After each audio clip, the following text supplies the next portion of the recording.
চারু সূর্যের মুখে দীপার প্রতি ভালোবাসার কথা শুনে নিজে থেকে দীপা ও সূর্যকে এক করে দেয়। এমনটাই দেখতে চলেছেন অনুরাগের ছোঁয়া ধারাবাহিকে।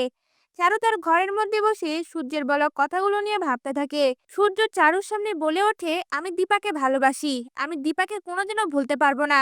আমার যদি তোমার সাথে বিয়েও হয়ে যায় তাও আমি আমার সন্তানের মাকে ভালোবাসবো।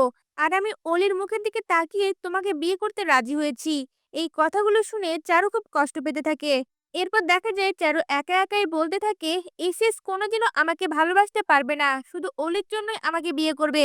এটা হতে পারে না। আমি নিজে থেকেই এসএস এর জীবন থেকে সরে দাঁড়াবো। তার আগে আমি নিজে থেকেই এসএস এবং ডিএস কে এক করব। এরপর দেখা যায় চারু নিজে থেকেই দীপার কাছে গিয়ে বলে ওঠে, এসএস তোমাকে খুব ভালোবাসে আর সারা জীবন শুধু তোমাকেই ভালোবাসবে। আমি তোমাদের মাঝে কোনোদিনও আসতে পারবো না, তাই তুমি প্লিজ এসএস এর জীবনে ফিরে এসো। কথাটা শুনে দীপা অবাক হয়ে যায়। তা ভিউয়ার্স, দীপা ও সূর্যকে যদি চারু এক করে আপনাদের দেখতে কেমন লাগবে? আপনাদের মতামত আমাদের কমেন্টে জানান। ধন্যবাদ।